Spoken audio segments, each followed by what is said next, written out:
Je vous le disais en titre, le musée de la vie d'antan va-t-il devoir mettre la clé sous la porte, faute de moyens et de subventions? L'association Patrimoine Savoir et le personnel de la structure ont marché ce matin durant 2 heures. Une marche jonchée de haltes chargées d'histoire dans les sentiers ruraux de Petit Canal. Dans les rangs, il y avait des hommes meurtris et inquiets si ce musée venait à disparaître. Paul-Henri Scoll, Christian Danquin.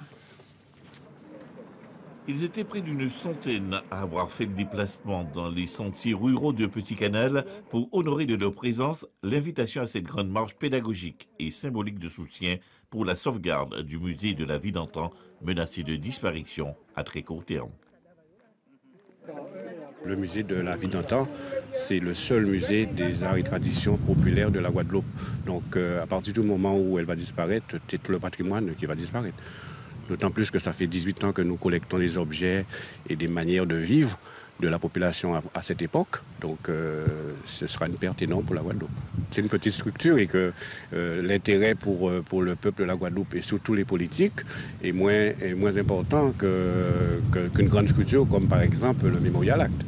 Créé en juillet 1998 à l'initiative de la Société d'histoire de la Guadeloupe et de la commune de Petit Canal, le musée de la vie d'antan est intimement lié à l'association Patrimoine et Savoir. La mobilisation des marcheurs pour la préservation de cette institution culturelle a pour but de sensibiliser l'ensemble des Guadeloupéens sur la menace qui pèse sur cet établissement public du Nord-Grande-Terre.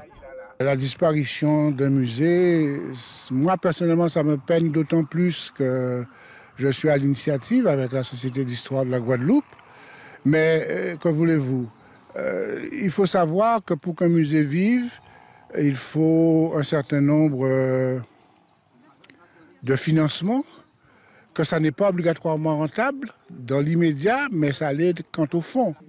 La présence de nombreux marcheurs ce matin à Petit Canal vient prouver, s'il en est besoin, l'intérêt que porte le Guadeloupéen à son patrimoine culturel et historique.